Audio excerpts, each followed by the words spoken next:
السلام عليكم ورحمة walaalkay caafimaadku waa waxa ugu qiimaha badan ee dadka caafimaadka qaba madaxooga saaran waa taajka madaxooda saaran waxaana u jeedo fiirsanayo arka dadka xanuunsan ilaahay subhanahu wa ta'ala waxa uu noo sheegayaa in kalaamullaahi uu dawayahay in quraanku uu dawayahay marka quraanka laga yimaadana waxaan maanta ku tilmaamayaa suurad khaas ah suurada iyada hadad laazinto haduu xanuun ku hayo hadad u baahanto inuu iimaankaagu ziyaado hadad u baahanto in shubha iyo shubahaad uu qalbigaada ka baxo nifaaq inuu qalbigaada ka baxo hadii cudurro cudwi ah oo muuqda ay ku hayaan hadii cudurro nifaaqa ay ku hayaan ducful iimaan haduu ku hayo dhammaan cuduradaas oo dhanba hiya shaafiya ida ka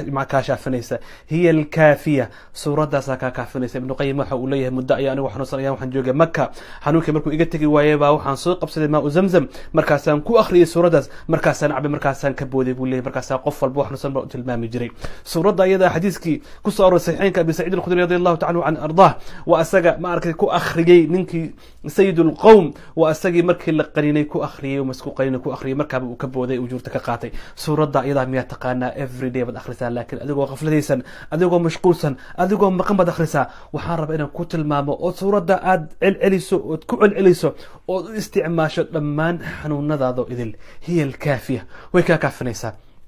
madax xanuun haduu ku iyada ka kaafinaysa calool xanuun haduu ku iyada ka kaafinaysa xoolo hadii ma taqaanad u baahanta iyada ka kaafinaysa iyada ayaa wax kasta ka kaafinaysa hiya alkaafiya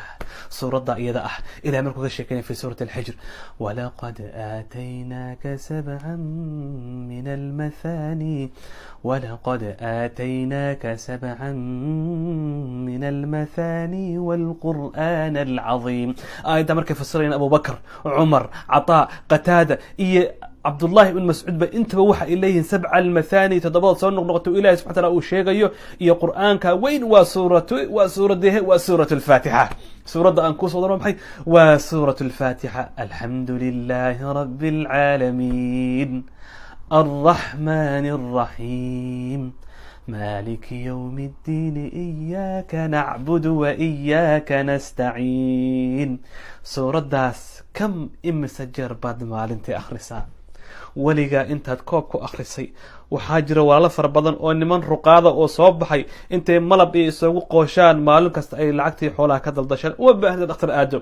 ومبهند وداد تلفون كاسو عقودهم كو أخرني ومبهند أذيقو اسكو أخري suurada isku akhri awlaadaada ku akhri naftaada ku akhri reerkaada ku akhri waa suurada ugu waaweyn quraanka kamid ah waa suurada lagu bilaabo waa wasfa waa tilmaam waa prescription daily uu qofku akhriyo 17 jeer qofka mu'minka ah ilaahay ku subhanahu wa ta'ala 17 jeer laakiin markaad akhrinayso adoo salaada ku jira ma u niisata inaad caafimaado qof waxaad arkaysaa markii salaada laga baxayo imaam ii ducee sheekh ii ducee suuradu akhri uu ducada sheekhu wuxuu ka weydiinay uu leeyahay caafimaad iyo hebel ba operation hebel baa xasan iduu u leeyahay isla suuradu akhriyay baa ku dheer inuu caafimaad ku jiro war akhriso war xaaskaaga bar war reerkaaga bar waa taqaanay laakiin u isticmaal inaad isku daweyso oo